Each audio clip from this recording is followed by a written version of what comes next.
warahmatullahi wabarakatuh. Perkenalkan, nama saya Orizpa Irlanda dari kelas PAI 5C.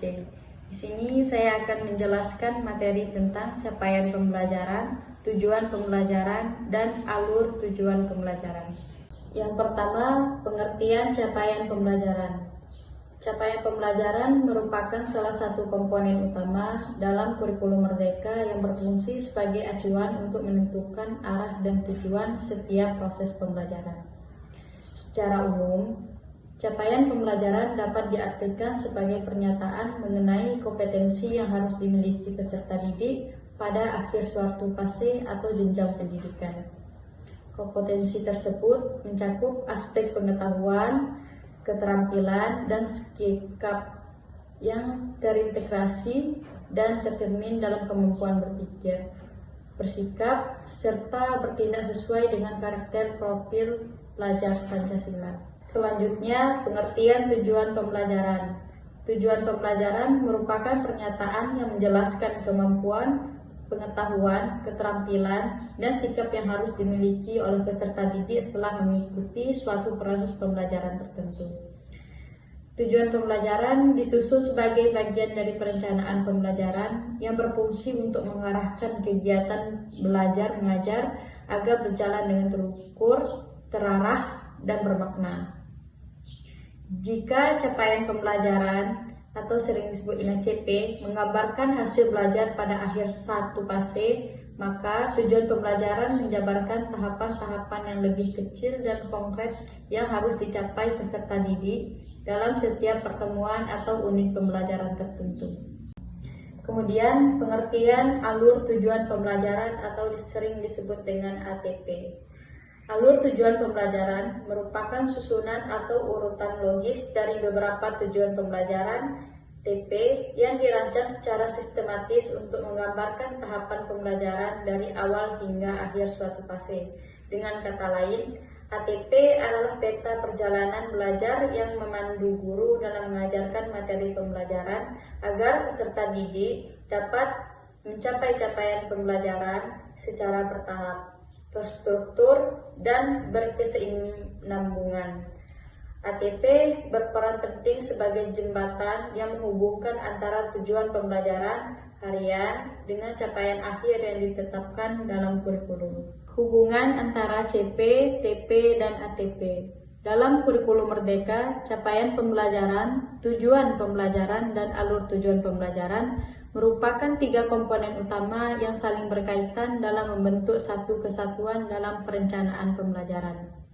Ketiganya memiliki peran berbeda namun saling melengkapi dalam membantu guru menciptakan pembelajaran yang terarah dan bermakna. CP menggambarkan kompetensi utama yang harus dicapai peserta didik pada akhir suatu fase sebagai tujuan besar yang berlaku secara nasional. Sedangkan TP menjabarkan CP menjadi kemampuan yang lebih spesifik dan terukur, yang dicapai melalui satu atau beberapa kali pertemuan pembelajaran.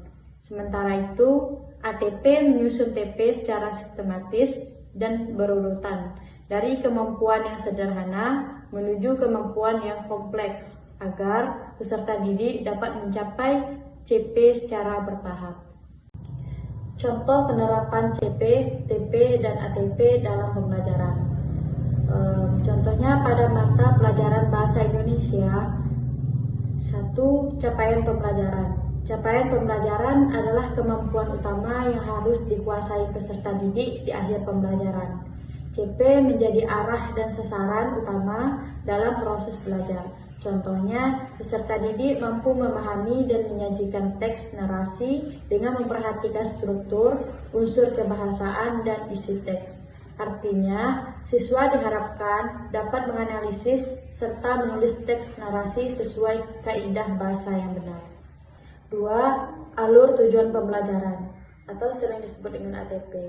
ATP adalah urusan sistematis dari beberapa tujuan pembelajaran yang disusun secara logis agar siswa dapat mencapai CP secara bertahap. Contohnya yaitu mengenal ciri-ciri teks narasi, menganalisis struktur dan unsur kebahasaan teks narasi, menulis teks narasi sederhana berdasarkan pengalaman pribadi, Dan yang terakhir yaitu melalui ATP ini.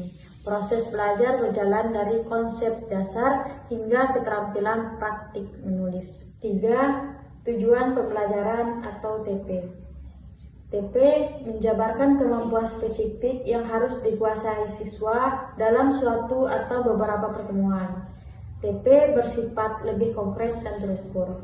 Contohnya, siswa mampu mengidentifikasi bagian orientasi, komplikasi, dan resolusi dalam teks narasi.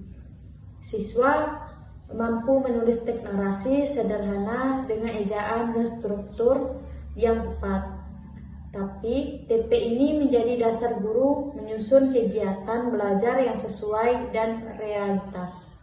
Kesimpulan dari materi saya, capaian pembelajaran CP, tujuan pembelajaran TP, dan alur tujuan pembelajaran ATP adalah 3 komponen utama dalam kurikulum Merdeka yang saling berkaitan dan membentuk satu kesatuan dalam perencanaan belajar. CP menjadi tujuan akhir yang menggambarkan kemampuan utama peserta didik di akhir fase. TP menjabarkan CP ke dalam kemampuan yang lebih spesifik dan terukur, sedangkan ATP menyusun urutan TP secara logis agar pembelajaran berjalan bertahap dan sistematis. Cukup sekian penjelasan materi saya tentang CP, TP, dan ATP.